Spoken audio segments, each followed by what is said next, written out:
Muy buenas. En este video les hablaré un poco acerca de la aplicación de las ecuaciones diferenciales, basándonos con un ejemplo que estoy seguro que muchos de ustedes ya sabrán, pues se trata de nada más y nada menos que el caso de Van Meegeren. Si quieren saber más, continuemos.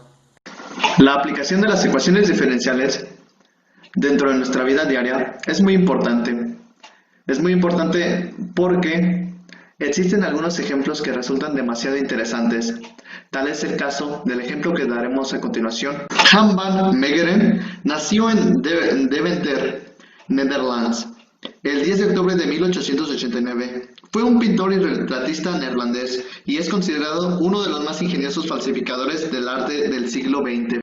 En primera instancia, todo iba bien con su carrera. El público lo aceptaba sus pinturas y sus ideas. No obstante, los críticos empezaron a señalarlo, acabando así con su carrera. Después, en vez de mejorar su técnica y su forma de pintar, decidió crear un plan. Su idea era rehacer, es decir, falsificar pinturas de los más grandes pintores de aquella época, tales como Frans Hals, Peter de Hoogh y Jonas Vermeer. Todo esto con el fin de vengarse de los críticos que anteriormente habían acabado con su carrera. Y así es como comenzó la inolvidable estafa de Van Meegeren. Comenzó a falsificar algunos cuadros de los pintores ya anteriormente mencionados, diciéndoles al público y a los críticos que los había conseguido de algunas iglesias de la época. Todo esto agregando pigmentos a sus falsificaciones y con algunas técnicas lograba absorber la luz de las pinturas. Van tenía talento falsificando pinturas. Como en aquella época no existía ningún proceso ni ningún procedimiento riguroso que determinase la veracidad de sus palabras, entonces terminaban por creerle, puesto que las falsificaciones eran de una gran calidad que inclusive se dice que eran mejores que las originales. Una de las más grandes falsificaciones de Meegeren fue una que tituló Cristo y la mujer adúltera. Van afirmaba que era del conocido pintor Johannes Vermeer, lo que era demasiado raro, ya que las obras de Vermeer eran muy escasas, pero Van afirmaba que la había conseguido de una familia holandesa que necesitaba venderla.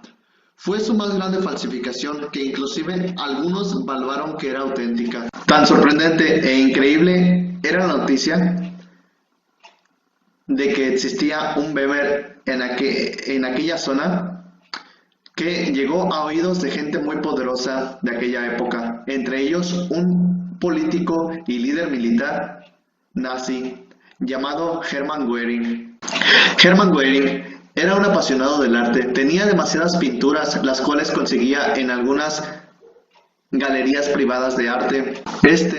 Cuando se enteró de que había un Vermeer en aquella zona, buscó hasta encontrar al dueño de dicha pintura. Cuando lo encontró, supo que era Meegeren el que poseía tan valiosa pintura. Llegaron a un acuerdo y el Vermeer se terminó cambiando por una pila de pinturas que tenía el adinerado político, la cual no era nada barata, pues estima que en aquel tiempo la colección estaba valorada en más de 1.5 millones de florines, lo que hoy en día es el equivalente a unos 6.5 millones de euros. Ya pasada la guerra, estuvieron persiguiendo a algunos líderes nazis, donde capturaron al líder militar Göring. Entre sus movimientos bancarios, encontraron una transferencia de mucho dinero al pintor Meegeren, donde descubrieron que había vendido un cuadro que merecía ser patrimonio del país.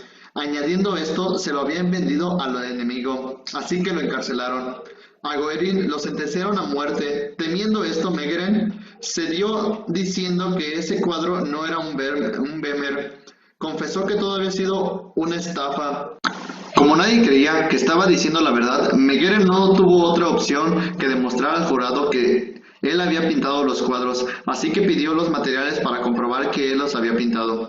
El jurado quedó asombrado con la habilidad del falsificante, pues la técnica que usaba era muy compleja, ya que la forma de usar los pigmentos y calentar la pintura a la hora de terminar daba un efecto de que la pintura era muy vieja. Finalmente, el jurado le dio una prisión, pero desgraciadamente él murió a los 6 meses. No tenía la tecnología para determinar el tiempo de existencia que podían tener los materiales. Ahora, en la actualidad, ¿cómo podríamos datar la fecha de un material cuyos años de existencia se quisieran saber? Es aquí donde entran las ecuaciones diferenciales. El carbono 14 existe en todos los tejidos, está en el aire, así que llega a las plantas, y de las plantas se introduce en los seres que la comen, y esos podríamos ser nosotros. Una parte de nuestro cuerpo está constituida por carbono 14, aunque el carbono 12 sea más común. Mientras estemos vivos, una parte de nuestro cuerpo se forma del carbono 14. Es decir, en el momento que alguien muere, no hay forma de que siga obteniendo este carbono. Una vez que alguien muere, el carbono que ya tenía recae mediante desintegración beta. Es decir, que en vez de que el carbono tenga 6 protones, ahora va a retroceder y se va a convertir en nitrógeno con 7 protones. Es decir, va en retroceso porque se desprende un electrón y un neutrón. Una vez muerto, ya no se puede transformar en tejido nuevo. El carbono 14 en el tejido se congela y el carbono 14 decae a una tasa específica. Con esto se puede determinar hacia cuánto tiempo el tejido debía haber muerto. La tasa o el valor estándar es conocido como una vida media.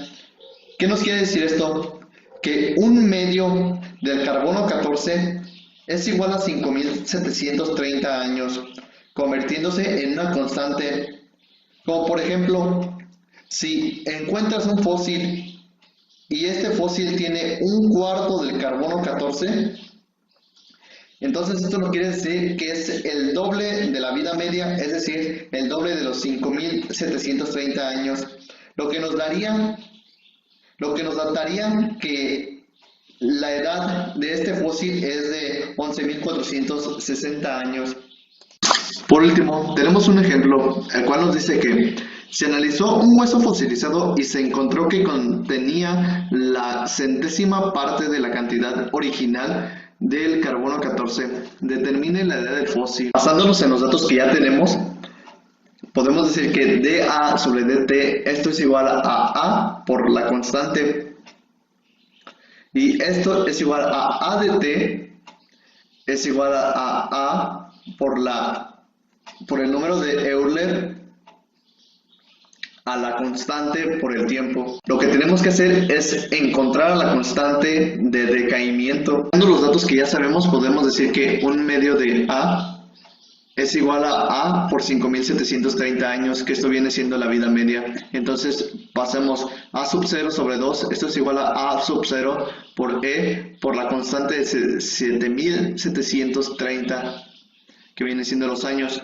Entonces esto se cancela. Aplicando Euler en ambos lados de la igualdad, nos queda el logaritmo de un medio 5730 por la constante. Entonces despejamos y nos queda K es igual al logaritmo de un medio sobre 5730. Esto nos da menos 0.0001209 sub 0 de E a la constante. ¿Sí ven? Al resultado de la constante, entonces nos queda A0 sobre 1000, que es la centésima. Entonces nos queda A igual a A a la 0 de E a la constante por el tiempo. Entonces nos queda 1 sobre 1000, que viene siendo la centésima de E a la K, porque esta se cancela. Entonces, ahora esa por el tiempo. En ambas partes de la igualdad aplicamos logaritmo y nos queda el logaritmo de 1 sobre 1000. Esto es igual a menos 0.001209 por t. Ahora despejando, nos queda t es igual al logaritmo de 1 sobre 1000 entre menos 0.001209. Entonces el tiempo nos queda que el tiempo es 57.136.10 años. Esto es todo, así que espero que les haya gustado y muchas gracias por verlo.